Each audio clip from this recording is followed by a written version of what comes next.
Coming up on this week's show, one of the 90s biggest FPS games is back.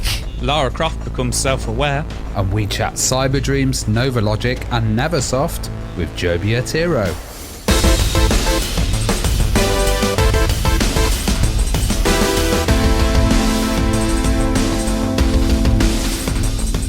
And the Retro Hour podcast is brought to you every weekend with our incredible friends at Bitmap Books. Now, have you seen their latest book, The Art of the Box? Now, this is available right now for pre-order. A stunning new volume featuring 26 artist biographies and more than 350 pieces of cover art celebrating 4 decades of video games. You can check that out and the rest of their retro gaming collection and pre-order your copy right now at bitmapbooks.com.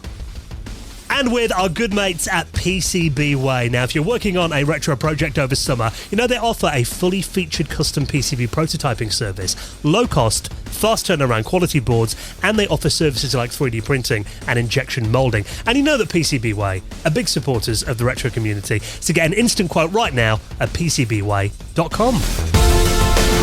Hello and welcome to the Retro Hour podcast, episode number 391, your weekly dose of retro gaming and technology news with me, Dan Wood. Me, Ravi Abbott. And me, Joe Fox.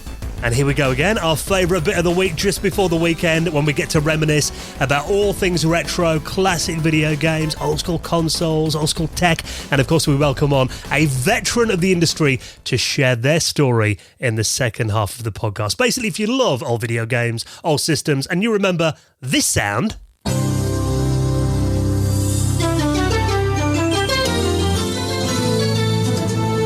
then this is the podcast for you. You're getting into the obscure stuff now, aren't you, Dan? And I know you guys look forward to the sounds every week, and I thought I'd pick another console startup there. Any idea on that one, Joe? Yeah. I mean, I joked about the Apple Pippin the other week. You know what? I nearly used the Apple Pippin one, but literally it goes, Pippin.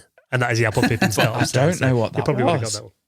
Oh, what was that? I don't know it. You're going to tell me it's something like really obvious now as well. It was the PlayStation 2 joke. I know what that sounds like, but... No one remembers this one. It's a Philips CDI. Oh. So there you go. Not a system many people have in their collection. I thought it was like a TV show outro. You know, like an 80s documentary. Yeah, or like a children's TV, like Saturday morning cartoons at the end where it'd do like Dick or whatever. Like, if you remember them. I thought it was that. I was like, oh, I don't know this. When I run out of the console startup sounds, I'll move into them for you. Yeah, do it.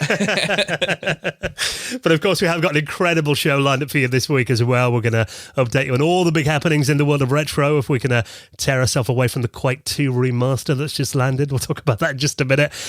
Someone who might not be playing that though, unless you've got it on a Switch, which I know you haven't got a Switch, so you won't be doing that, Ravi, because you're on a plane right now when this show lands, because you're heading out to Norway for the weekend. Yeah, I'll probably be reading a book. I'm pretty old school, but or asleep. Through the power of time travel, because we're recording this early, I should be in Norway now, all things going well. On a Friday, and that's the 18th of August, and then Saturday we have the main event, which is Retro Messa. So that's Sandyford. It's a show that we've done before. It's absolutely fantastic. It's grown to huge levels. This year, I think it's going to be the biggest one that they've ever done. They've got Nobuo Yamatsu. I could never say the name correctly. The Final Fantasy VII Orchestra. Yes, that's... Practice that before you interview him on stage, right? And they're going to be doing a live show, and I'm going with Neil from RMC, and also This Week in Retro, and we're going to be hosting some wicked panels. So, we've got Kev Bayliss and Will Overton, and we're going to be doing art in video games, and Jonathan Dunn as well. From Ocean Software. So we're going to be talking about some of the legendary, music that he produced on games like Rambo and The Simpsons.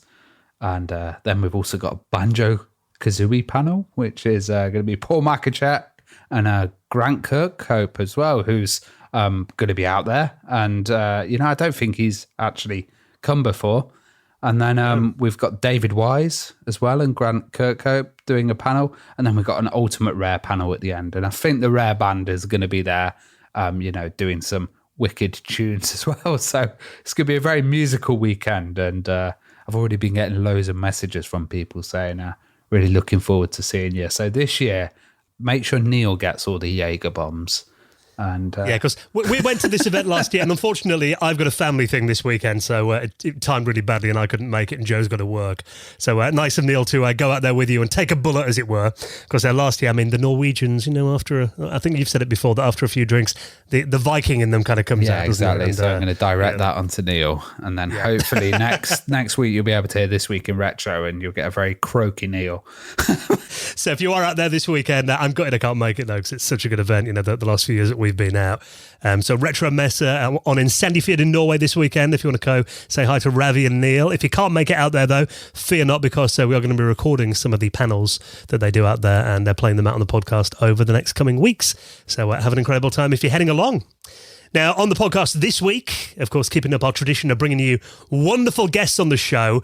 And this week, a really interesting interview talking about all kinds of things in here, including a game that I know you're a big fan of back in the day, Darkseed. Oh, God, that game, I still have nightmares about it. Like, it really scared me when I was a kid. Have you played it, Joe? Darkseed? No, I know what it is, but I've never played Darkseed. But it's a creepy one, isn't it? Yeah. So this week's guest, we have Joby Otero, and he worked for Cyberdreams, and Cyberdreams produced Darkseed, but they also did like Cyber Racer, and it was very interesting because it was a HR gigger, and it's inspired by his art. He also worked alongside them, choosing the art, and we hear about that whole process of how that happened.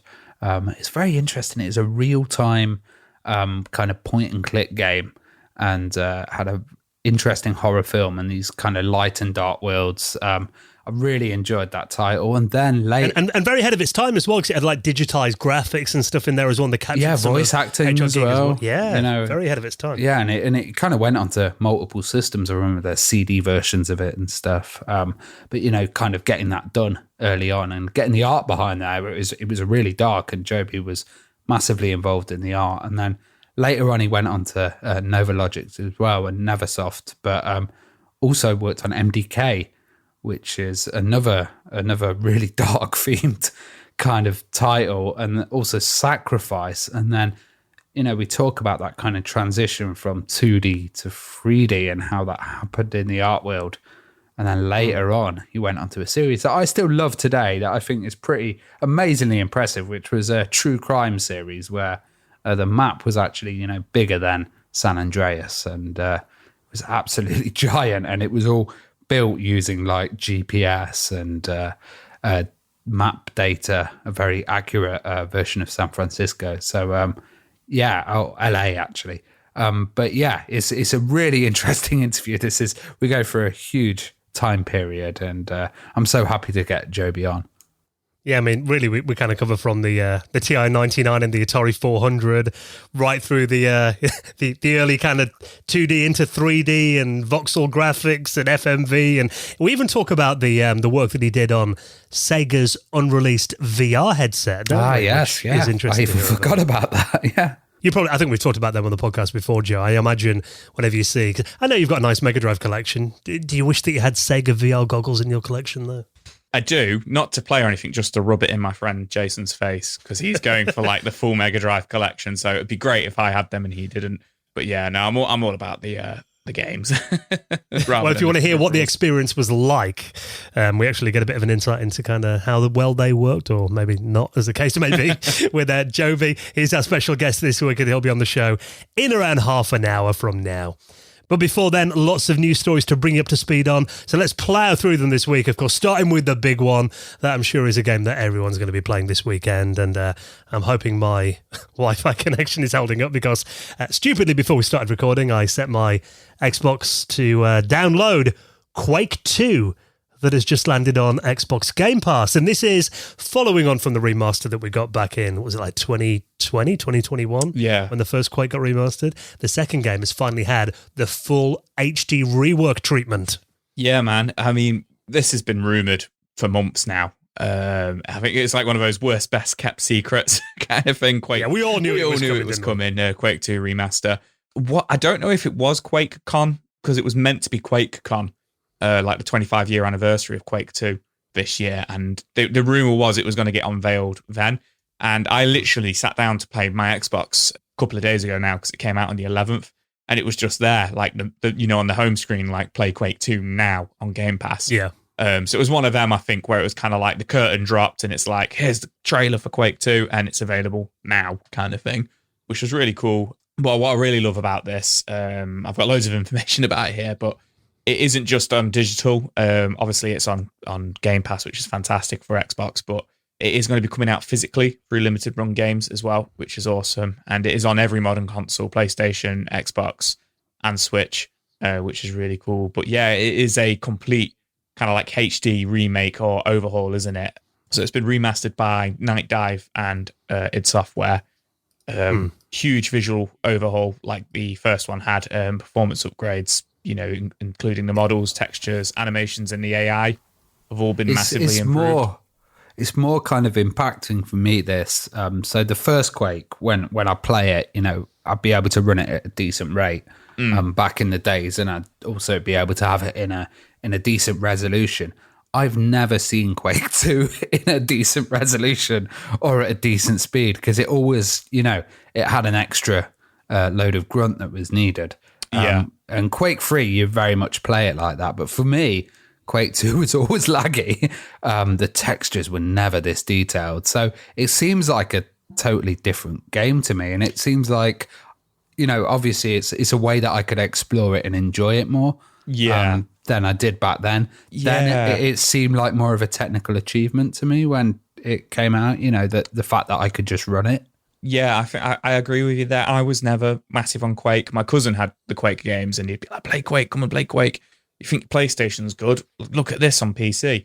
And I was just like, yeah, it looks nice, but it never really grasped me. Whereas when the Quake 1, remaster came out, me and my wife played through the entire thing on co-op. It's a great couch co-op game on the campaign. And we really, really enjoyed it. I really had fun playing it, like I said. Yeah, it really appeals to me playing lag-free on cross-play on multiplayer and in 4K. Yeah. It's like, wow, it's like a brand new title for me. Yeah. Like you say, one of the big selling points is it has got the online multiplayer on there still. And they've added dynamic lighting, so they've really kind of like gone for it to make it look like a modern game as much as possible. Yeah, the lighting looks incredible. Yeah, and then it comes with all the previous DLCs. Well, it comes with, I'd say, all the DLCs. It comes with Ground Zero and Reckoning, and it's coming with a brand new DLC called Call of the Machine. So there's new content in there, as well as just as well as the graphical overhaul. So all around, just looks absolutely fantastic. So I'm sure I'll be playing it tonight as well, Dan.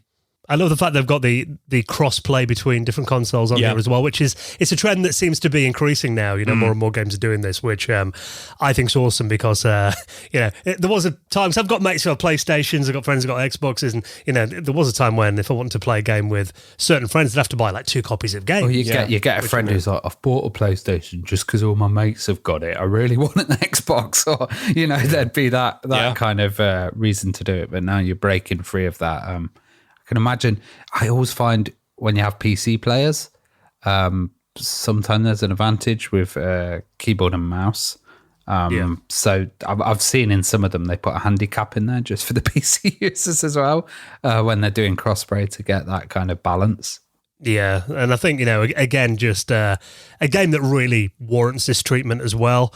Particularly, I think, did you ever play it on consoles back in the day, Joe? Because I know it was quite a big hit on the N64. No, I haven't. And it's funny because the Retro Dodo article I was reading earlier on about it says, put your N64s away, and crank out the PlayStation 5 for this. No, I never did play it. And I know it was big on N64 and Dreamcast, or was that Quake 3? Yeah, well, Dreamcast had it, but Quake 3 was more popular, I think, because it was like, wow, look, I can run this, That's what I found with Quake. I found, when Quake 3 came out, it just took over. It came on everything, and Quake 2 kind of got a bit forgotten, and of course, Quake had that huge impact of coming after Doom.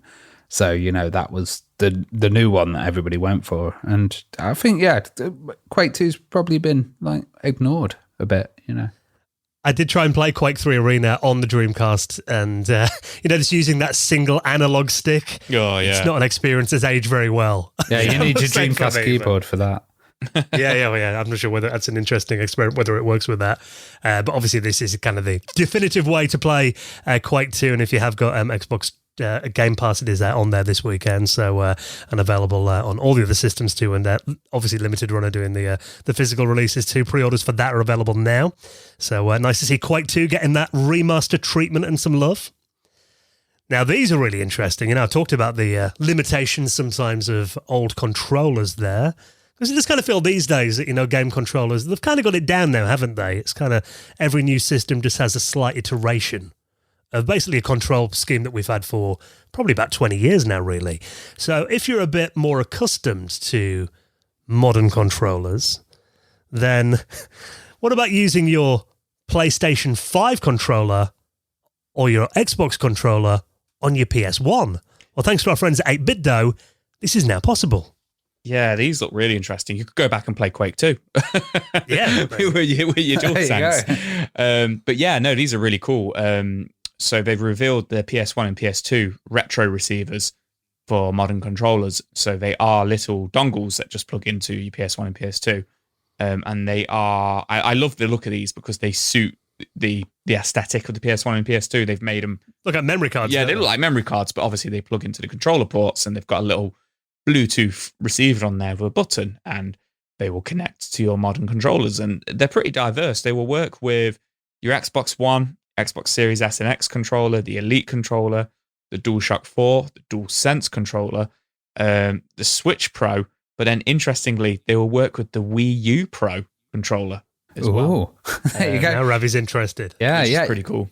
I think It's a nice controller, actually. That. Yeah, this is great because I use the Wii U and I've also got Xbox One controllers that I use on like Steam Link, and other stuff, and link it up that way. And it tends to work with these Bluetooth controllers. You just use them for multiple things. Yeah. And the idea of being able to use it on a PlayStation is great because at the moment I've still got my wired controller, and I'm always at that kind of idea that it's fully stretched underneath the television and I'm just going to yank it and pull the whole thing. Yeah. We don't sit cross-legged on the floor playing our PS1s anymore. We're on our big screens, sat like 5, 6, 7, even 10 feet away from them. But yeah, no, these are really cool, but they are sold out already. They only went on sale this week and they're already sold out on Amazon, on their own website. They're $25. That's a great price point, that is. Yeah, as well. I'm sure they will release more of them, but obviously really popular already. But, the PS1 one, the little grey aesthetic of it, I think that looks wicked. And I think these are probably going to be a lot more reliable than some of the older infrared ones. Yeah, absolutely. Yeah, I mean, they're saying it's lag-free. Is it going to be 100% lag-free? Is there going to be no latency? I don't know yet. We've not seen the reviews, but they are boasting that they're going to be lag-free and they are going to be plug and play. They are just plug in, press the button, and it will connect. For me, this is a money saver. It's not for the hardcore gamer who wants to have the original controllers. Like, a lot of appeal for me is picking up the old system and picking up the old PlayStation pad and kind of going on that. But also, I want to kind of sit back at some points and use the more comfortable one if I really want to get into a game. So yeah, it's got dual uses, but at that price, you don't really think about it, do you? It's it's great straight away. It's cool that you can use all the different controllers on it as well. Because I was kind of thinking then, how would that work? If you need a certain button, but I imagine all those controllers they list there, they've all got enough buttons to work on a PlayStation 1, a PlayStation 2. Yeah, I guess it might have a mapping function as well. Yeah, that makes press sense. Start and select or something. Even then, realistically, there's no reason that you couldn't use a PlayStation 5 controller on an Xbox Series X. Just that they kind of lock it, don't they? Too. Is that they're very similar these days, aren't they? No one really uses that kind of touchpad thing on a PlayStation. It's interesting as well. It says that you can use a USB-C for wired connections. So you could even do a wired USB-C one when you run out of batteries. Yeah, well, it's very handy to have the option, I think. Just the fact that it brings Wi-Fi, wireless controllers to the classic systems without having to, rely on the old third-party solutions. Obviously, Bit Dough, where we all know them for doing quality products. So I think, and very affordable as well. So very nice solution if you've maybe got an original PlayStation or PlayStation 2 in your media center and you want to sit on your couch, at a reasonable distance for our aging eyes. So like Joe said, they're sold out now, but I'm sure with this demand, it won't be long until they do another run of these. Now, one of the most interesting things that I've seen over the last couple of weeks, and I'm going to rely on Ravi to kind of explain a bit more about how this works, because it is rather complicated. But I did see a couple of people share this in our Discord. And just a reminder that we do have a Discord server that you can join through our website, theretrohour.com. We're chatting away in there all week. There's even a section in there where you can submit news stories. So if you see something during the week and you think, the guys might want to chat about that on the podcast next week, please do drop us a little link in there. Now, this is an artificial intelligence Lara Croft. So basically, someone's made Lara self-aware, in quotes. Yeah. So basically, she can play Tomb Raider herself. You leave kind of me to do this. It's massively complex, but you're kind of right. We'll leave it to the brainy one. It's really interesting. So I watched the full video of this, and to me, it's a whole new aspect of playing games, because it's one of the most entertaining videos I've seen on a video game in a long time. So what they've actually done is they've basically used a combination of technologies. So they've got ChatGPT in there, of course, and they're using that with object recognition as well. And they're using that to kind of create this personality, have filters in there, but allow Lara to then talk through it. They've got it in a voice as well, a female Lara style British voice. I'm not sure if they recorded that separately or they kind of got it from the original Tomb Raider, but it really fits in there as well. Now, the AI, I'm not quite sure I understand how they're doing it. I think maybe it's not live. I think maybe they're going to it and then kind of getting a script and then putting it in afterwards. But she is self-aware in a sense, and it's very funny because it's kind of broken. So imagine if you'd got Lara and you'd just chucked her in the middle of Tomb Raider in one of the levels. She's going around trying to work out, with this object recognition and ChatGPT, she's trying to work out what's going on. She's saying, how can I get out of this room and stuff? But then when there's stuff like incidental music that comes in the game, obviously she also picks up on that. So you want to hear a bit of it? So this is the from the video. So basically, Lara the adventure is off to a bad commentating start. what happens. My guide just got killed by wolves, and I find myself trapped behind this door. To make matters worse, I left my jacket and grappling hook outside. Fortunately, I still have my pistols and backpack, but it only contains a compass. Yeah, and that's kind of it. I should move quickly if I don't want to freeze in place. So basically she talks through what she's doing on that first bit of Tomb Raider. And I think that the voice there, it is Shelley Blonde. They've basically used one of those AI, voice cloners. It's all AI in this. And it's like the funniest bit that, when the incidental music comes in, she starts going, dum dum like that. And she starts to recognize that the incidental music thinks that something's, suggests that something's going to happen at the time. And then there's another bit where she kills the wolf. And then she walks inside the wolf and she's like, what's going on? I shouldn't be able to do this.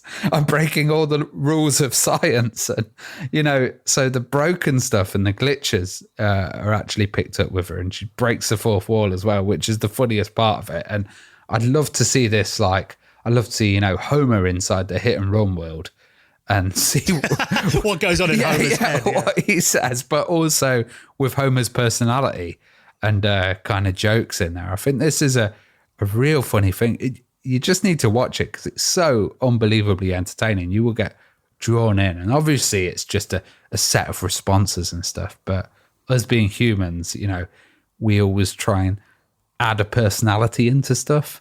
And this feels like it's real in a sense. It's a pretty amazing achievement, to be honest.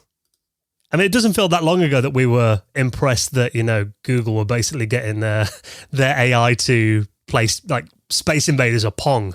That only seems like a couple of years ago we were talking about that news story, and now suddenly Tomb Raider's playing itself. Yeah, and this is all publicly available stuff that someone's just put together. I can't imagine what's going on with, Google DeepMind and all of these future AI things as well. This has just got time to improve. But I think it's another thing where AI is having fun with classic games. Like, AI was a learning tool. It used classic games as a learning tool, and now, it's kind of adding a different element of gameplay in there and a bit of entertainment. I think all our listeners should watch this. You'd love it. Yeah, and I think, to be fair, he plays Tomb Raider probably better than I do these days. So yeah, that's not video. Faster with the drawing of the guns, definitely. So yeah, really interesting. It's by a Foxmaster, who's the other person that's uploaded this to YouTube. It's a 42-minute video creating a self-aware Lara Croft that plays Tomb Raider. So definitely worth a watch this weekend. I will link that up and the rest of the stories in our show notes and on your podcast app, or head to theretrohour.com. There's one more story to quickly talk about. Another PS1 style fan game, and this one is quite interesting. This is a game based on Twin Peaks. So I'm going to admit here, I've never seen Twin Peaks. Like, I know I really, really need to watch it, and now I need to. You know what, Joe? I've never watched it either. Oh, okay. All right. I'm a stoner, of course. I've watched Twin Peaks. I know what it is. And 90s American drama series. Yeah. With, kind of like supernatural kind of thriller mystery. Yeah, also presented in that kind of American 90s bland TV style, which is just, it fits so well to Twin Peaks. Yeah. Because Twin Peaks seems so normal. Yeah. Like, a normal town and everything. And then as the series goes on, you're like, this is wappy. And then like by the end of it, it's totally not normal at all. But that initial kind of start of it seemed very just like, this is another American, romance kind of sitcom or something. Yeah. Well, they have an independent team who are called the Blue Rose team have made a demo, which actually came out today at the point of recording, so the 15th of August, for a PS1 style, so kind of like inspired by PS1, fan game of Twin Peaks. And it is just a demo at the moment, so hopefully it will, get funding. It says it's going to be a non-profit game, so we'll see where it kind of goes. But yeah, it's very survival horror, Resident Evil-esque, fixed camera, PS1 graphics, exploring the world of Twin Peaks. And interestingly, we were talking about Tomb Raider just then. It's very Tomb Raider-esque as well, how you kind of go through your kind of like your item wheel and stuff like that, and how you kind of explore the world. But this looks really interesting. I really want to get my hands on this, but I just feel like it'd be a bit wasted on me because I've not seen Twin Peaks.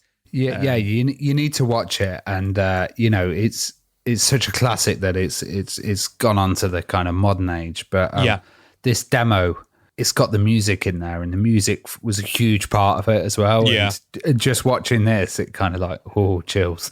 Does it capture the atmosphere of it? Yeah, but in a kind of Resident Evil, fair enough, Metal Gear Solid way. Twin Peaks was very NTSC.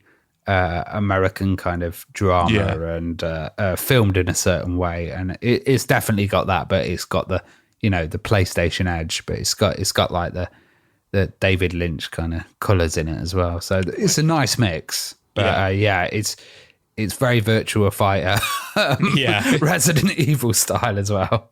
It turns out as well. I mean, I'm looking on itch.io. Yeah, they've got like a few Twin Peaks things on here as well. There's kind of a Wolfenstein 3D Twin Peaks level. There's a Game Boy music pack. Oh, wow. Of Twin Peaks as well that you can, if you want to listen to the theme tune on your Game Boy Revy, you can do that.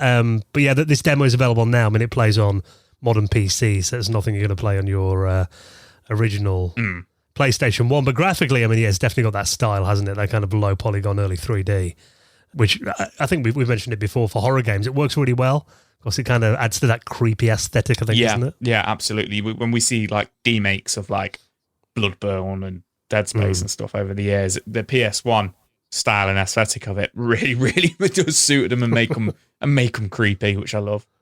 Well, I'm just reading that Twin Peaks served as inspiration for Zelda: Link's Awakening. Oh wow! Apparently, with the suspicious characters that populated the game and the mysterious elements. Yeah, so it's also kind of influenced stuff like Alan Wake and Silent Hill and Max Payne as well. So it does fit well into the video games world. Yeah, I'm looking on their website now. They mention, obviously, it's based on the intellectual property of Twin Peaks. It's not going to be for sale. So you mentioned about funding. I don't think they're going for any money, Joe. So get that out there. Yeah. There's no affiliation with the original people, and they say marketing of this software is strictly prohibited. So I'm hoping we're not going to get into trouble from the Twin Peaks people for talking about it. So, it looks very cool, though, and quite a quirky little project. So if you want to check that out, I'll put that. And the rest of the stories we talk about, you find them all in our show notes at theretrohour.com. Now, we're going to be talking to this week's special guest, Joby Otero, coming up in just a minute, talking about all kinds of things, of course, his time at Cyber Dreams, Nova Logic, Neversoft, and lots more as well. He'll be coming up in just a minute. Before we do that, let's take a moment to give a thank you to this week's sponsor, and that is our wonderful friends at Shopify. And if you use Shopify, or you're about to, then this sound will be music to your ears. That is another sale on Shopify. Oh, I love Shopify. I used to do web development, and it's an absolute nightmare doing all this e-commerce and updating it and, kind of doing social media marketing and all of that. I'm absolutely rubbish at it, but Shopify was fantastic because it's all-in-one solution. You can just put it out there. It does everything for you and enables you to sell on places like Facebook, Instagram, and one that I don't understand, TikTok. So it's really useful. Yeah, that's the thing about Shopify. If you're selling anything online or in the real world as well, they basically cover all of your sales channels. It is a complete shop-ready point of sale system to cover all-in-one e-commerce. Everything's taken care of as well, including industry-leading tools ready to ignite your growth. Shopify will give you complete control over your business and your brand. And the good thing is, you mentioned there, Ravi, what a headache it is trying to mess around with WordPress plugins and getting them all working and everything. You don't have to learn design. You don't have to learn coding, nothing like that. Let Shopify take care of it for you. And one thing I imagine you would have appreciated when you were setting up these websites is their 24/7 help. Oh, yeah, sure. You're not receiving a call at 3 a.m. in the morning saying my shop's not working. Yeah. Let Shopify do that for you instead. They'll take care of it. So they're ready to support you every step of the way, whether you're a big company, whether you're just starting out. And the good thing is, I've got a friend who, I think I mentioned it before, he was writing some books and he was trying to do it himself on his website. We put Shopify on there, again, took care of it all for him. And the great thing about it is it actually helps you with specific milestones as well. So basically he could focus on what he wanted to do, which is writing books, not having to have the headache and hassle of managing his store himself. So it is time to get serious about selling, and Shopify is here to take control and take your business to the next level and give you the confidence that you need. No matter how big you want to grow, Shopify will be there to empower you. And of course, the thing about our podcast is, we always get you incredible offers, and, we'd love you to take advantage of them as well. It really helps the podcast out as well. So why don't you sign up for a £1 a month trial period by using our exclusive link. Use this link so Shopify know that we've sent you, shopify.co.uk/retro hour. That's all lowercase. Open a new tab right now. Type that in, shopify.co.uk/retro hour to take your business to the next level today. And a massive thank you to our friends at Shopify for their support of our show. Now, this month is speeding by, and I can't believe that next weekend it is going to be the best Sunday of the month. Patrons Hangout Weekend is almost here again.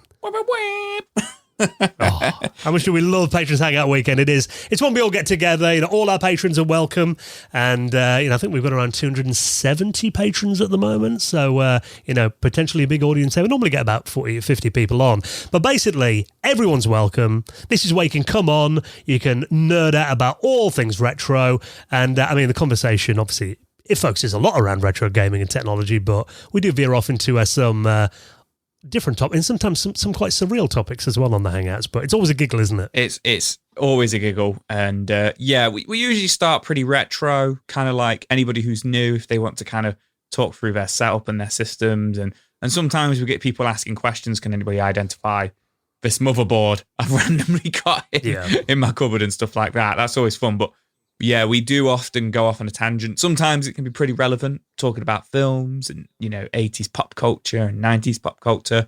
Sometimes we've spoke about the difference between an ostrich and an emu. which that was interesting. Which is quite often what happens in the pub. Because, we sometimes have a drink and have a snack and stuff while we're doing it. But yeah, the community we've built with the Hangout is absolutely fantastic. I think we were talking about karaoke machines last time and like how popular karaoke was and that you could run it on like the Sega Saturn and stuff. Really interesting. Yeah, it's great for getting advice as well. I mean, the amount of things, where if I have a problem with one of my systems, the amount of advice I've got off that, really, really clued up community that we have around this podcast is just incredible. So if you join our Patreon, you'll get invited to the Hangout next weekend. And also you get the normal episode ad-free every week. We also give you an extra 10, 15 minutes of news stories we're going to be doing for our patrons in just a moment. And sometimes get the show early if I can get it edited in time. And if you join us as a gold member or above, you get access to our bonus podcast, of which there are now 36 episodes, and that is the Retro Hour After Hours. So a very good time to join our patrons community, and of course that means you're helping out the podcast and make sure that we can continue bringing this podcast out to you every single Friday, as not far off our 400th episode now, so it'll enable us to keep going into the 400s. So if you'd like to join us on Patreon, all the details are on our website at theretrohour.com. And of course we induct new members into the most prestigious high score table in the world of retro gaming, and I'll let you guys induct our latest members into the Hall of Fame. Hall of Fame. Who we got, Ravi? Glenn Milford. And Dustin Matteson. who both joined us on Patreon over the last week. Thank you so much for your support, guys. And again, if you'd like to join the Patrons community, hopefully we'll see you on the Hangout next weekend. Head to our website at theretrohour.com.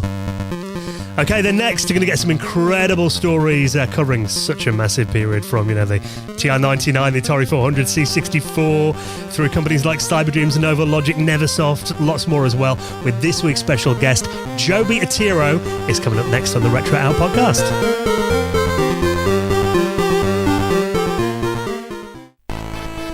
You're listening to the Retro Hour podcast, and it is time to welcome on this week's very special guest. Now, today we're joined by Joby Otero, talking about classics like Darkseed, MDK, Sacrifice, True Crime series as well. He's worked for companies like Cyberdreams, Nova Logic, Neversoft, Activision, and lots more as well, so we can't wait to hear some of his memories. Let's welcome him on. Welcome to the show, Joby. Thank you. Thanks for having me. Really appreciate you taking the time to do some reminiscing with us this week. So I think, the beginning would be a very good point to start with. So, kind of going all the way back to day one, do you kind of remember what originally got you into video games in the first place, kind of where your first experience happened? That would be going way, way back.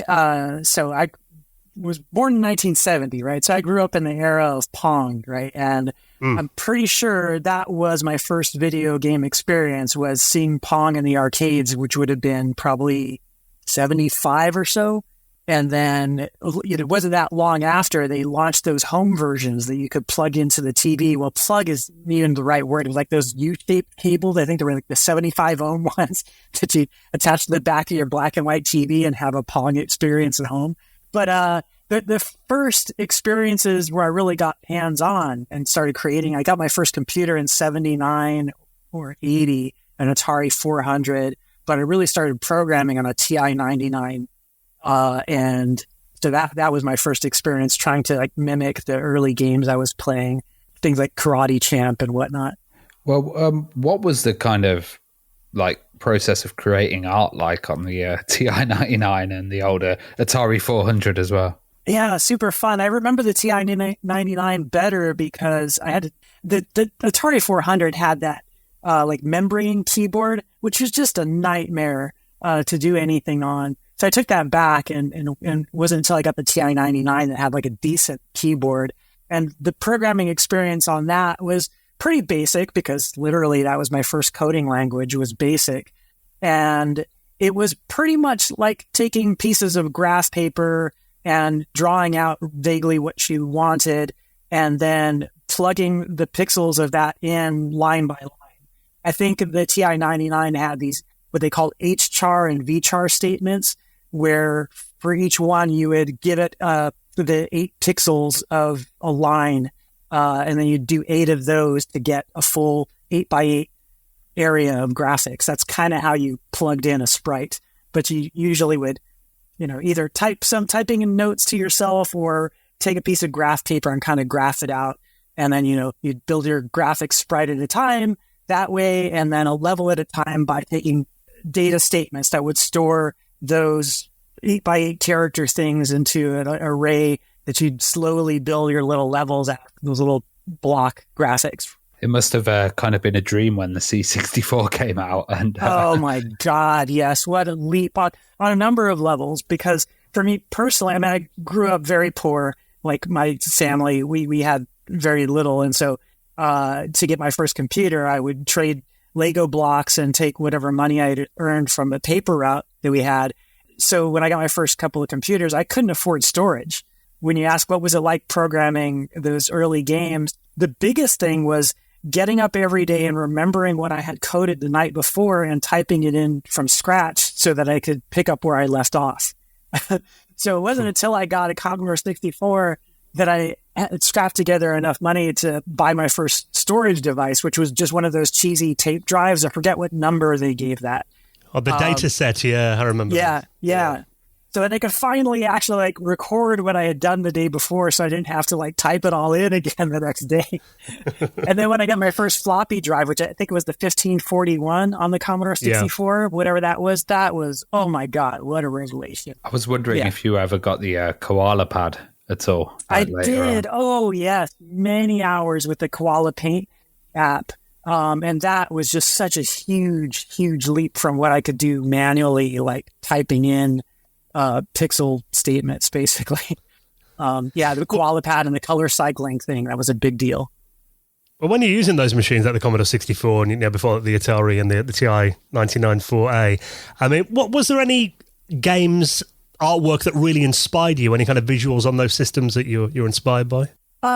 There were a couple, but the thing with the TI99 is that either they didn't have, or I don't remember or couldn't afford like the name brand games.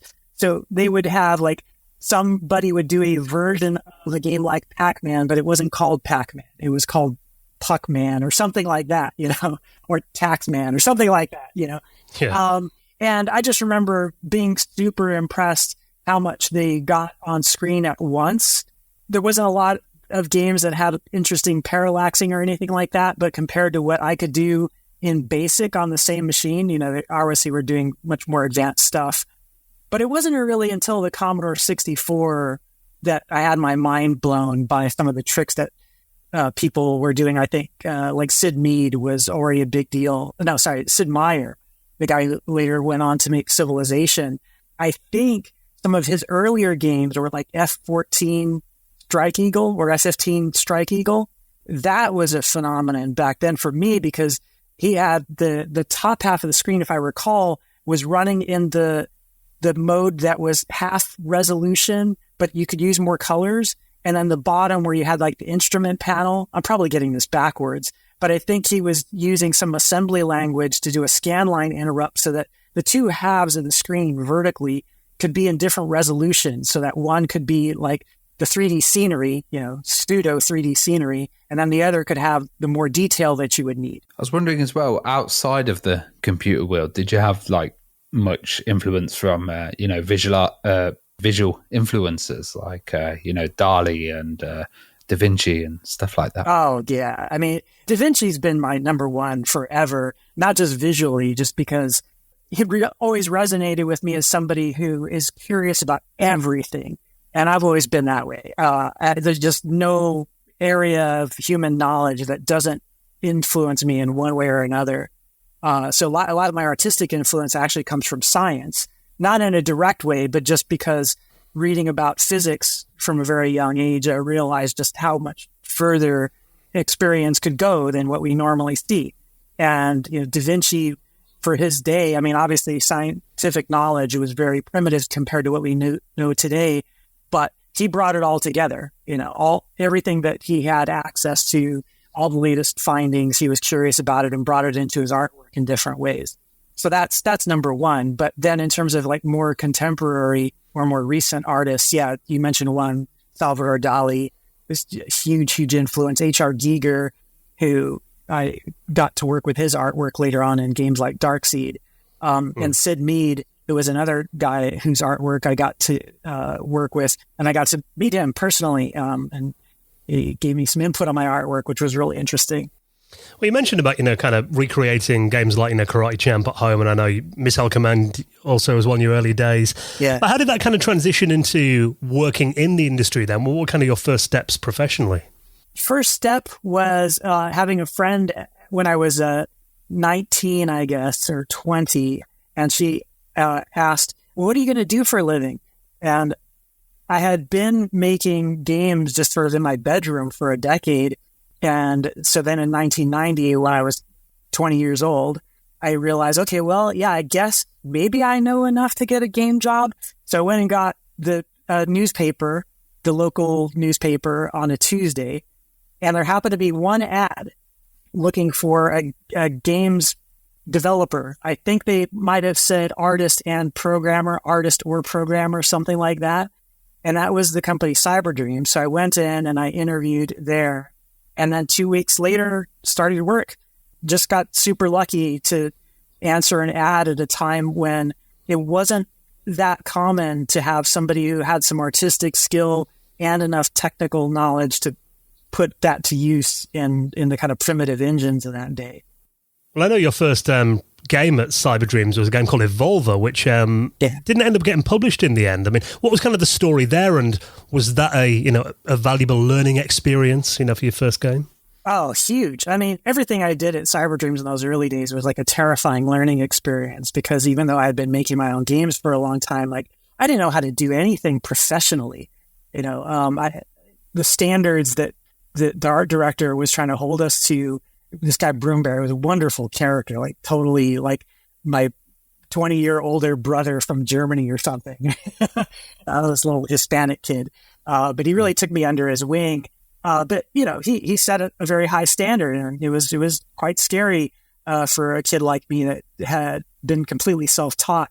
So there was that aspect, but there was also the aspect that Giger was a hero of mine, and so to try to make my artwork look like theirs, it was terrifying. But you asked about Evolver, Evolver, that was my first game. And that was a really interesting experience because if I recall correctly, that was the only game that Cyberdreams made or was working on at that time that wasn't licensing a famous artist style or famous author's style. They were just kind of doing that as an original IP. And if I recall, I'm probably wrong about this because the company used contractors, but there was only one other person working on it really, and that was Drew.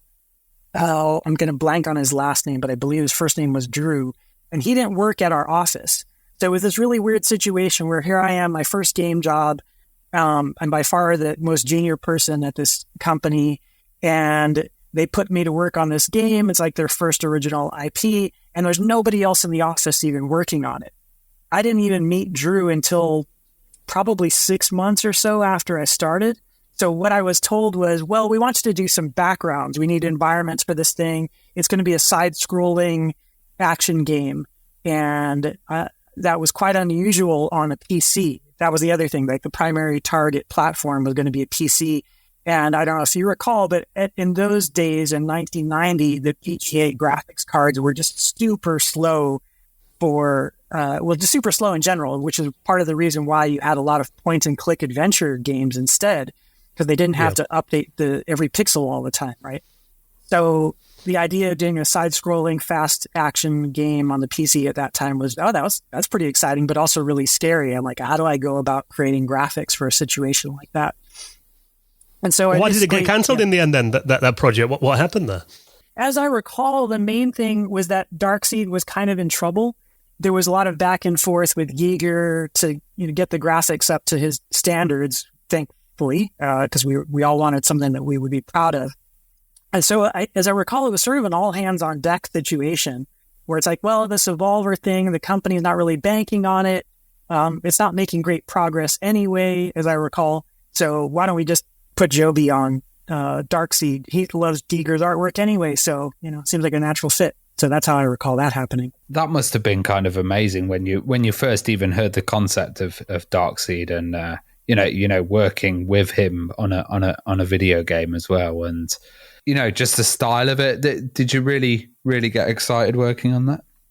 Oh, yeah. I mean, I was a little disappointed that we didn't get to finish Evolver. I was just starting to get the hang of how to do that. But yeah, that was definitely easily compensated for by the opportunity to work with Giger's graphics. His stuff was just so influential. I mean, certainly if I looked at my own sketchbook in the period just before I got that job, it's very Giger influenced. It's sort of like what I was trying to do in my own artwork at that time was like if you took Giger, gave him some acid, and gave him like Dali's palette. So yeah, it felt very natural to me. It was almost too natural in a way because I felt almost like I understood. This is going to sound so arrogant, and it really is because I was so arrogant back then. As scared as I was of the rest of my team, I thought, I know Giger's work better than these guys. How are they going to direct me on this stuff?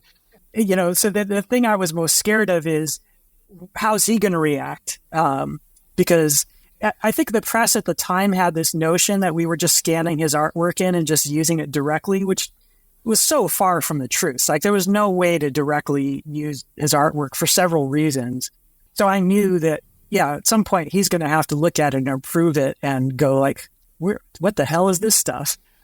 So yeah, it's super exciting and terrifying all at once.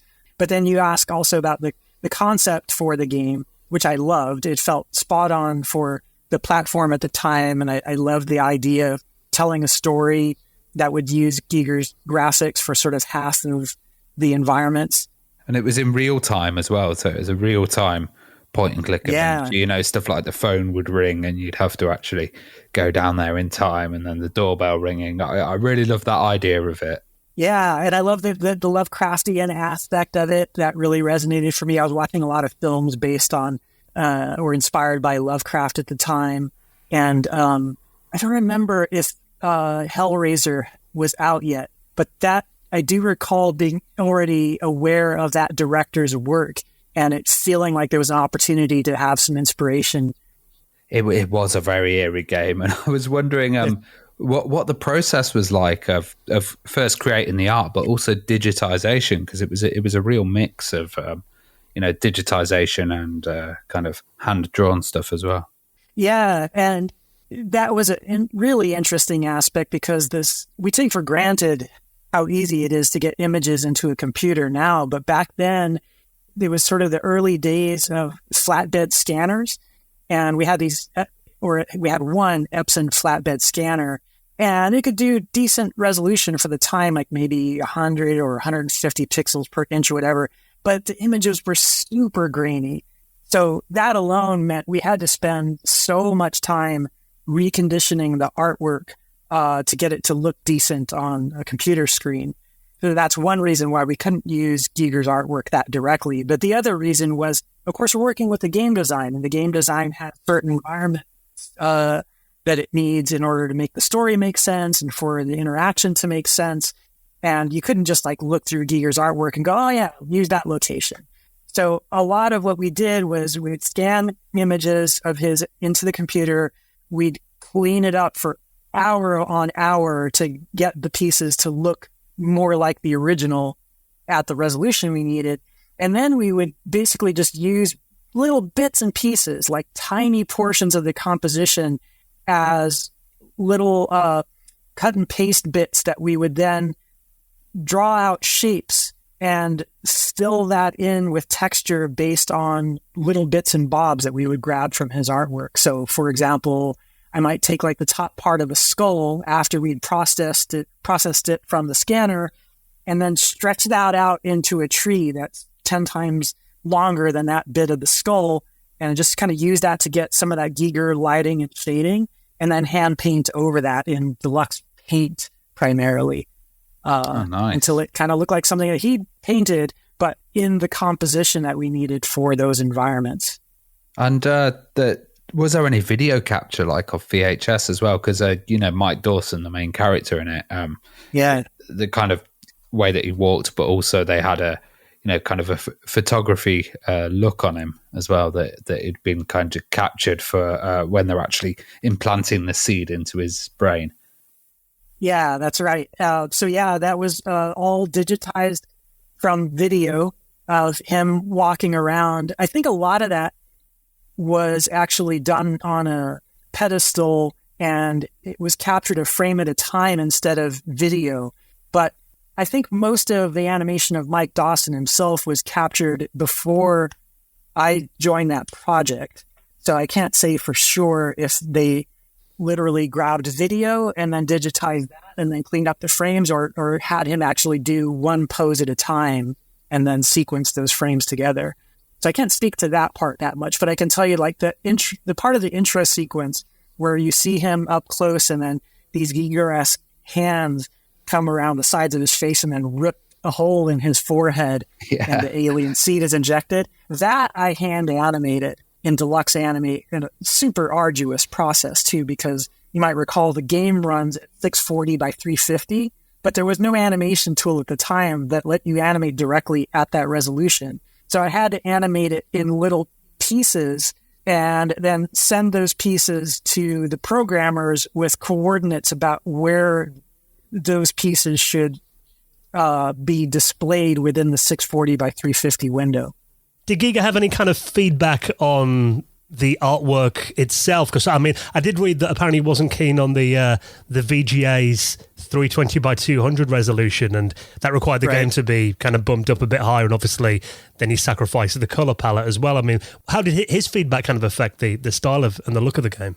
Yeah, that was the main thing that I recall. And it's just that up to a certain point, it had been 320 by 200, so that we could use the full palette available at the time, full 256 colors. But he wasn't happy with the level of detail and the palette, I believe. And so I think that's part of when the move was made to go to the 640 by 350.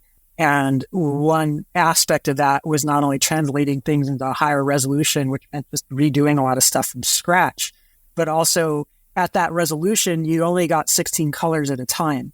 So for each screen full of information, we had to very carefully select the right 16 colors for that, which also created a massive problem for the real world locations. Because in that game, there's sort of the world of light and the world of dark. And in the world of light, it's supposed to be full color.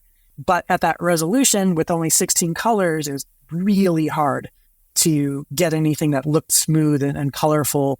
In a way, having only 16 colors was kind of a benefit for the dark world that's supposed to look very much like Giger's stuff. But for the light world, very difficult. Luckily, I didn't personally have to do too much on the light world. I think the more senior people there, like Broom Bear and Paul, saw that I was a big fan of Giger, so they mostly kept me on the Giger-esque stuff. Was it tough to kind of, fit all the artwork on a disc as well as like music and stuff that really added to that atmosphere? It really scared me, that game. It's one of the scariest games I played as a kid, and all the different incidental music coming up and all of that just works so well together. Yeah, props to the music team. I'm going to blank on their names. I do remember meeting the composer at a GDC like 10 years later. It was fun to kind of catch up, but they did a great job. And you were speaking about, was it difficult to fit everything? It was super difficult. As I recall, we ended up having to take up, it was one of the early games that required multiple discs. I think it was 5 3.25-inch discs that it required. And even then, we had to go through a lot of hoops to compress the graphics enough. And in those days, too, we were also our own testers. So we would often run into issues with things not fitting, and that would create bugs, and we had to go redo stuff and then do our own Q&A, basically. And that was quite a pain in the neck, because you'd have to duplicate the whole set of 5 discs, and you'd have to wrangle with the DOS memory manager stuff to install the thing, and then you're sitting there play testing it for hours and hours. No matter how good the game turns out in the end, when you're doing that, you're just tearing your hair out, because, you just spent countless days crunching to make the game, and now you're having to look at your own graphics over and over and over again. That part is not a fun process at all. Well, after that, I mean, you worked on Cyber Race for DOS, and that was a really interesting title. I mean, what did you do on that game, and what was it like kind of moving into those games? It was kind of a hybrid, wasn't it, of 3D graphics and 2D as well? Yeah, that was really interesting in a totally different set of ways. One of which was that, unlike with Giger, who, I heard him on the phone a few times, but I was way too junior to talk with him, and I certainly didn't get to go on the trip to Europe to meet him in person. But with Cyber Race, it was based on the artwork of Sid Mead, who was another one of my artistic heroes, and he visited the office a few times, and I got to get some great visual tips directly from him. My job was primarily art once again. Basically, what happened was Cyber Dreams, the studio, had licensed his name. Part of the deal was he was supposed to send us sketches, or at least from his studio. And these sketches would be extremely loose. If you're familiar with Sid Mead's work, you know that it's like this beautiful full color stuff that looks like Blade Runner or all this futuristic automotive and cities of the future, amazing stuff like that. But the materials he would send us was just very loose pen line work. And I think a lot of the times it was actually from his proteges. He had a team of artists working under him that he would guide, and then they would just kind of fax us this black and white line art. And so a lot of my job was just to take that stuff and turn it into full color graphics that looked like Sid Mead had created it.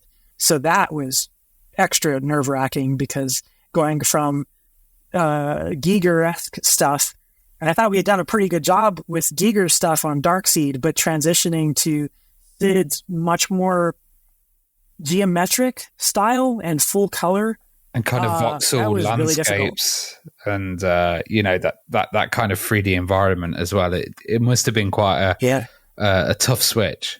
Very difficult, and the voxel thing too was really interesting and difficult, because it was sort of like working in two different worlds at once, in a very different way than with Darkseed, though, because like you said, part of it's 2D, like the cutscenes, but then the game itself was supposed to be in this 3D. And using voxel tech. But during my time there, we barely had that running. And it was, I don't know if you know, but Novalogic was the first game company to ship a kind of voxel world. But theirs was way more advanced than what we had, at least at my time at Cyber Dreams. So trying to provide any artwork for the much more primitive version of the voxel rendering that we had at Cyber Dreams, yeah, I mean, I could barely scratch the surface on that by the time that my friend and I left that company. Well, it would be interesting to kind of go into Novalogic then, because I mean, obviously that was your next step after Cyber Dreams. So what prompted that move, and how did your role evolve when you got to Novalogic? Yeah, the main thing was just that my friend Paul and I, who had been working together at Cyber Dreams, had seen this Comanche Maximum Overkill game that they were advertising. I don't think it had launched yet when we left Cyber Dreams to go to Novalogic, but we saw those ads at least, and we were both like, this can't be real. That looks way too good. It was like so far ahead of any kind of 3D landscapes that we were seeing in any other game, any kind of real-time thing. So we're like, we got to understand what kind of magic these guys have going for them. So that was the main thing. I was really proud of the creative aspect of what we were doing at Cyber Dreams, but technology-wise, and no disrespect to their programmers, they were brilliant. But in terms of graphics rendering, Novalogic definitely had some kind of magic that I just had to get my hands on. So that was really the impetus that took Paul and I both there. And the biggest change other than that immediately was that although I had been doing a bunch of 3D for years, even before Cyber Dreams, and I got to use some 3D rendering to do some of the graphics, the cutscenes that went into Darkseed. It wasn't our main thing at Cyber Dreams. And I saw that with Novalogic, with that real-time voxel space engine, there was an opportunity to get much more into 3D, which probably sounds like no big deal now, but this would have been 92. And there was very little real 3D, especially real-time 3D development going on back then in games. So, that was super inspiring to have the potential to do that. not only 3D graphics for real time, but also to use some of the new processors that were coming out, because I wanted to really push the limits of what you could do with pre-rendered or cutscenes as well. So that was a big aspect to how my role changed. Was I went from maybe getting to do 3D like one day a month to having like a week out of a month be 3D, to within, I don't know, by the end of my first year at NovaLogic, probably more than half of my job was spent doing 3D stuff.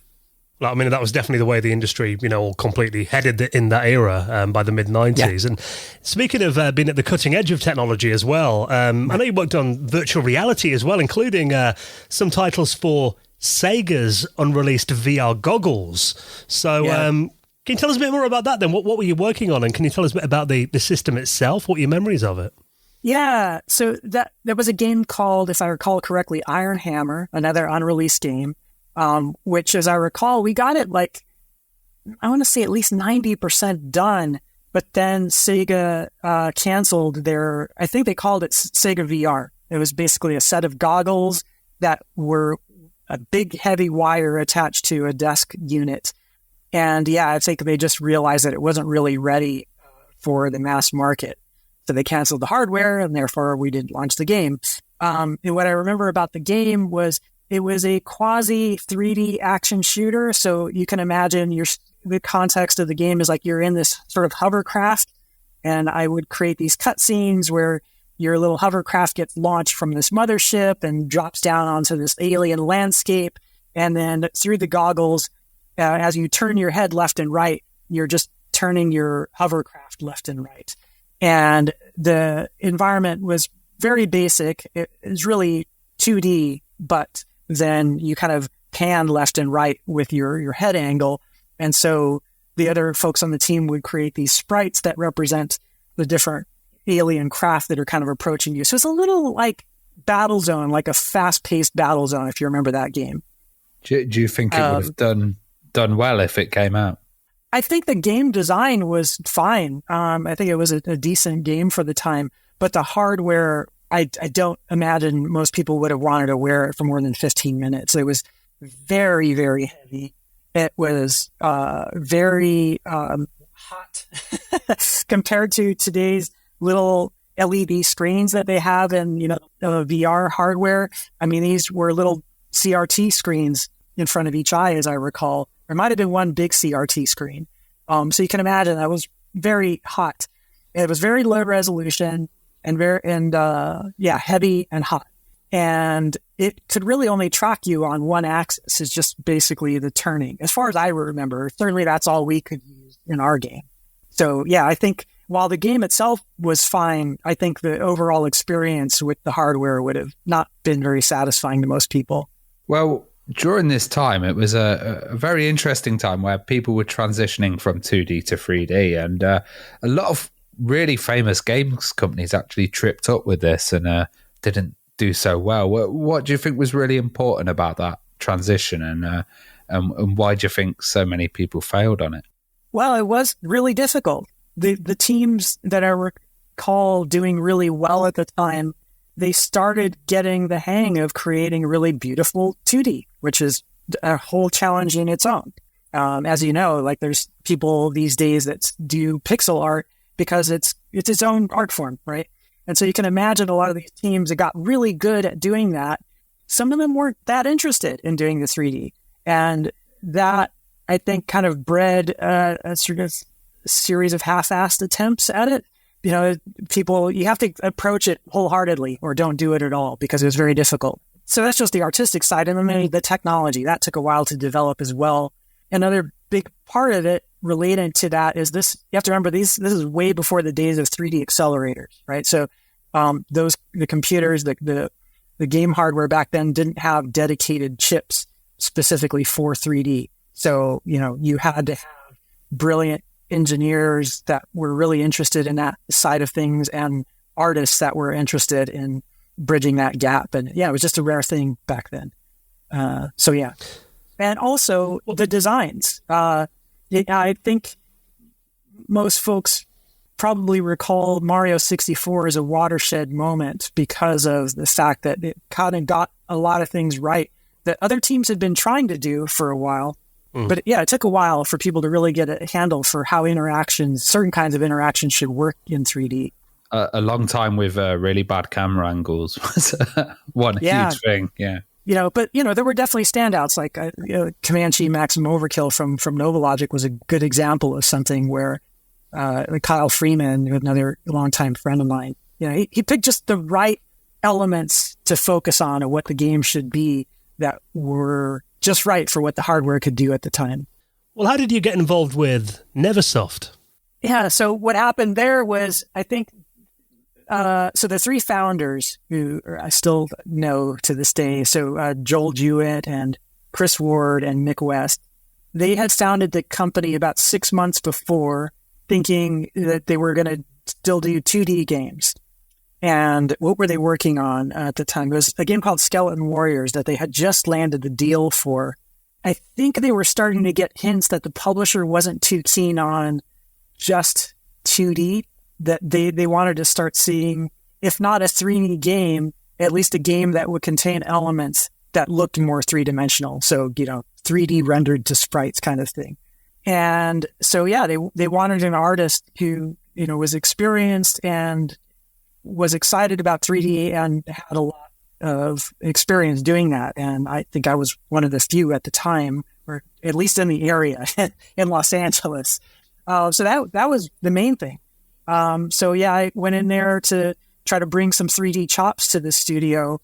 And what ended up happening is that, yeah, sure enough, I think that game was about to be canceled if we didn't show how we could bring some 3D to it.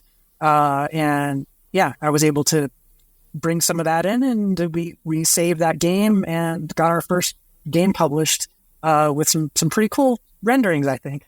And well, Skeleton Warriors. Yeah, that was Skeleton Warriors.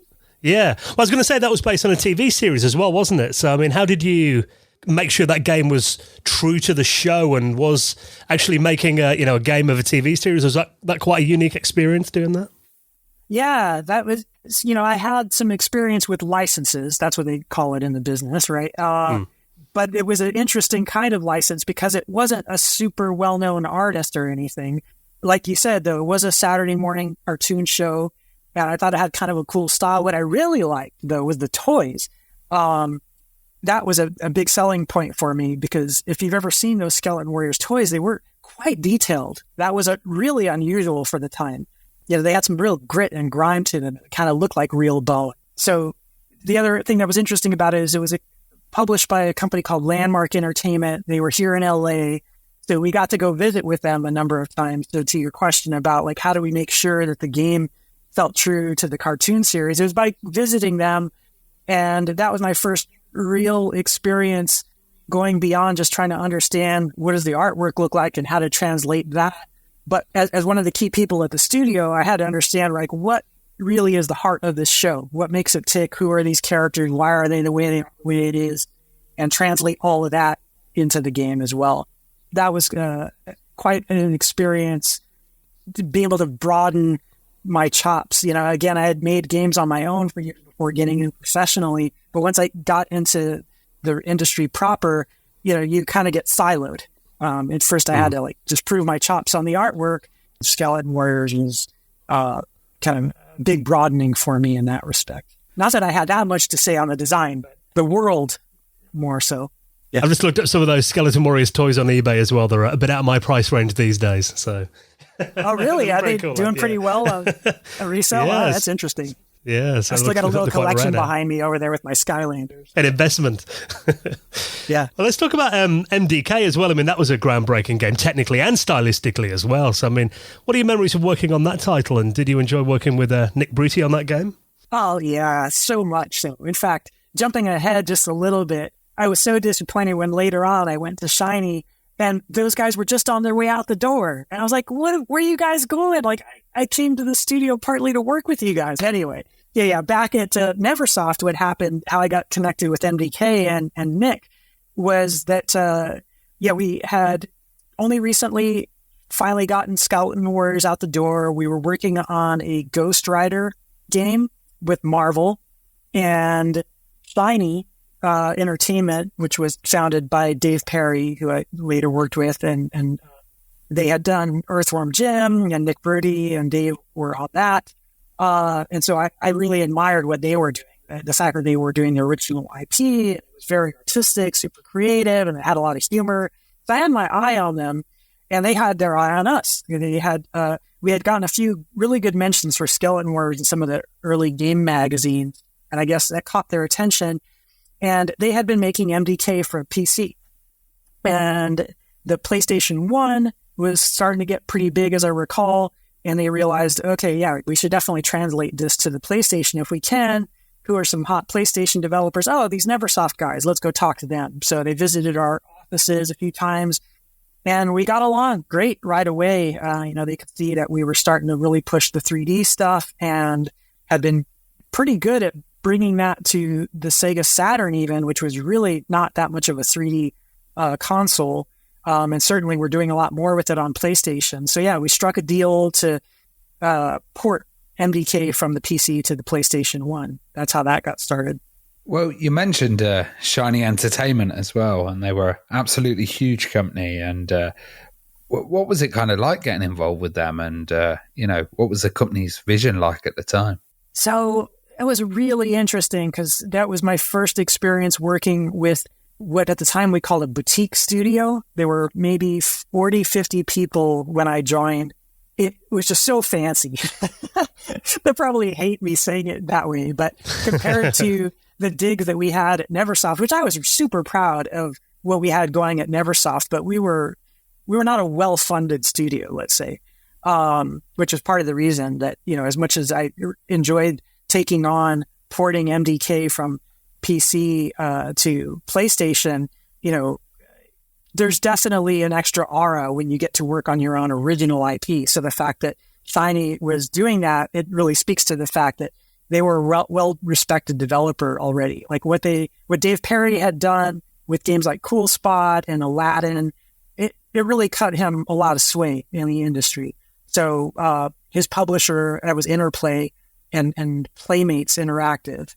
Yeah, they were well funded, and it showed in their studio. So their studio, I don't know how familiar you are with the LA area, but there's a famous coastal highway called PCH.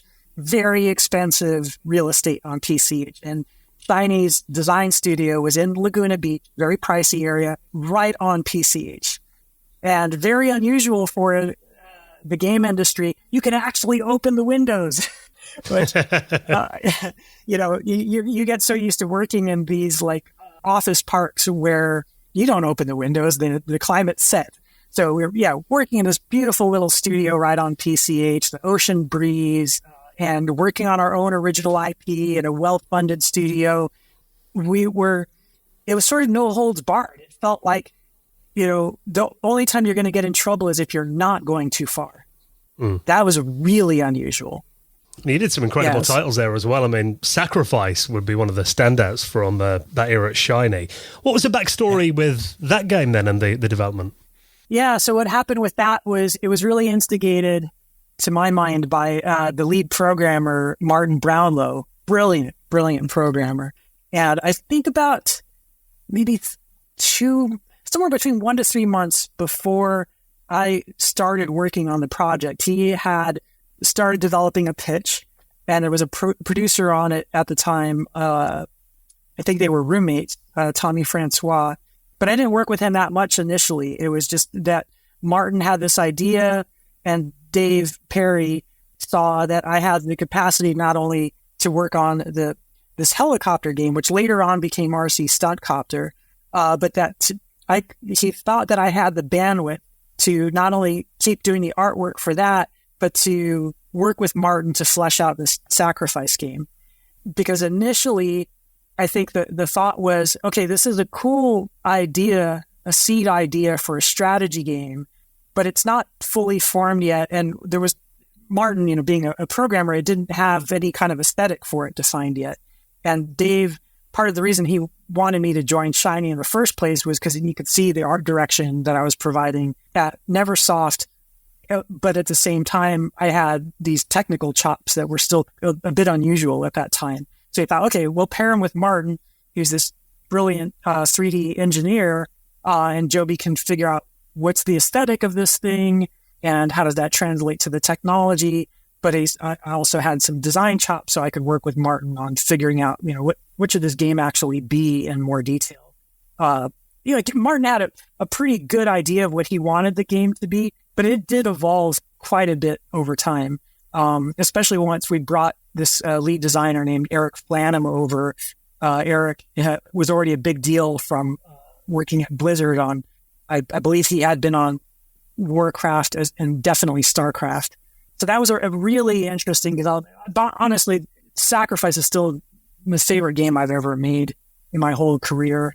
And partly because getting to work with folks like that, but also because we were just given free rein. It's just the kind of thing that almost never happens anymore if you're a funded studio. To give you one example, when we got the game far enough along to where we could start testing it, we could throw, every week another 10 user testers come in and giving us feedback on the game. After the very first playtest session, somebody, I'm going to blank on her name, but she was an executive vice president at the publisher at Interplay. And she came to our studio just to kind of get to know us a little bit better because she could see this was going to be a really good game. And she wanted to make sure that we were getting the support we needed. And she pulled me aside towards the end of her visit and she's like, now that you guys are going to start testing this a lot, you're going to get a lot of feedback from us. And she said, but don't listen to any of that feedback because you clearly know what you're doing. Nobody ever says anything like that to developers anymore. That is such a rare thing. And so much of that, I got to give credit to Dave Perry, though, because he had just created such an aura of confidence and quality around that studio. I don't think I would have gotten that kind of feedback from our publisher if it weren't for that. But it was also Brian Fargo, who is the president and the CEO of Interplay. He was a real gamer. He really put in the time to get to know every one of those games. He would call me in the middle of the night to do multiplayer sessions and kick the ass of some of the newbies during our closed beta sessions. It was a unique experience. Well, jumping ahead a little bit as well, I absolutely loved the True Crime series. And amazingly, the maps were absolutely huge on there. I think actually bigger than San Andreas. You guys were using satellite imagery and GPS. What was it like to kind of create such a huge, giant, sprawling map? Oh my God, what a monumental task that was. I mean, it's probably really hard for gamers these days to look at that and realize what an enormous challenge that was, because there's so many tools at our disposal now with things like Google Earth and all of those data sets and the AI. But boy, props to Adrian Stevens, who is the CTO on that. He was the main programmer, and Peter Morowick, who was the co-founder with Adrian, and the ambition that they set out.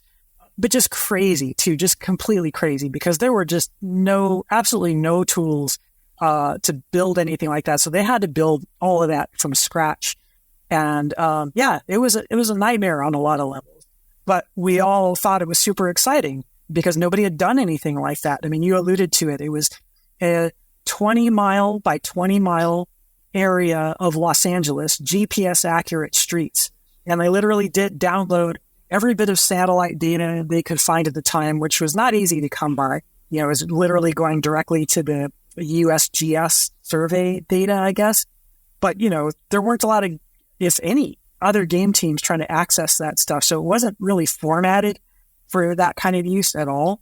And Adrian and his team, folks like Adam Morwick, who is Peter's brother, would have to build out these editor tools that could absorb that data and turn it into very efficient, abstracted data that could be rendered in real time. And one of the other big things was, even if you have the streets of 20-mile by 20-mile area, where do you get the buildings? So the team had to go out and take thousands and thousands of photos, and then painstakingly decide, we can't build every building in Los Angeles, obviously. So what are the archetypal types of buildings, and how do we build those? And how do we then populate the city based on rules that will take all the street layouts and then kind of auto-propagate those buildings in the right way based on the neighborhoods and height data of the streets. So that was super interesting. Another way that was personally very fun for me was not only getting to help on the art direction of such a monstrously ambitious thing, but it was also a fun programming challenge, because one of the things I got to do was to build some tools in 3D Studio that would help the artists so that they didn't have to hand texture everything. They did a lot of stuff manually, but if they had to do the entire process from beginning to end manually, I don't think we could have possibly gotten it done. So I wrote some tools that just automated some of that, and that's kind of taken me where I am today, where now I'm even much more so like half art and design and company strategy, and I spend a lot of my time coding now, actually. It's amazing to hear that, because, you know, in the kind of battle of GTA clones, I remember there was a lot of people trying to do that kind of mapping. The Getaway was one, and I remember where they tried to do London, and we'd always drive around it and be like, well, that area seems a bit small. That one seems a bit little compared to actually how it was. But, you know, doing that back then with GPS and that early technology, creating it's just a monumental achievement. And also then having alternative endings and multiple directions that the game can take as well. Yeah, Peter and the design team did such a great job with that stuff. And it was really a team effort too. There was people from Activision that were helping out with it. But it was super scary, I had to say. Like, we were really proud, and we knew it was going to come together. But when you work on a game like that, where the tools are make or break, it took us like 3 years to get that done, partly because the first couple of years we're just developing the technology. So you're kind of flying blind. It's a bit like developing for a game console that hasn't come out yet, right? Like you think you know what the game should be, but you don't really get to play it proper until very late in development. So it's really scary. And did you get to meet any of the voice actors? I know that Christopher Walken was one of the voiceover artists on that. Yeah, I didn't personally. Unfortunately, I don't have any fun stories to share about that directly, other than, we had this idea kind of late breaking that, well, this is something that was a recurring theme in Luxaflux games, was that at the start of each game, you'd see the logo and there'd be a little phrase. There was a random set of phrases that would come up underneath the logo. And I think Peter or one of his designers had the idea that it'd be fun to have Christopher Walken say those phrases. And so we put that in. So every time he'd start up the game, you'd hear Christopher Walken's voice sing our studio. Very cool. Well, Joby, it's been incredible hearing some of your memories about these amazing, really innovative titles that you've worked on throughout your career. I mean, you kind of touched on what you're doing nowadays. I mean, is there anything we should look out for coming up from you over the next few months? Yeah, so my super exciting new project is you can download our app on your mobile phone, and as simple as taking a selfie, we instantly turn you into a game avatar. And I'm super excited about that. We have already an iOS app you can download. The company's called Action Face. And in a few weeks, we'll be launching a 2D to 3D piece of technology so that anybody on any phone or webcam-enabled device can do this. And so we're building this technology to facilitate game teams who want to let players be part of the game, but also you can just turn your avatar into a 3D print. So, you order a 3D print and you get basically a statue of your avatar to commemorate the moment. And so we're selling these at NBA events and all kinds of different ways. So I'm super excited about that. It's always been a dream of mine to, with Skylanders, I got to make toys and video games combined. But to let people become their own toys is, to me, even more exciting and easily the most challenging thing I've ever done. Yeah, it's a childhood dream come true, isn't it? Having a toy of yourself. Yeah, fantastic. Yeah. Well, Joby, it's been amazing to talk to you. Keep up the good work, and thank you so much for taking the time to do some reminiscing with us. It's been incredible to have you on. Thank you so much. It's an honor.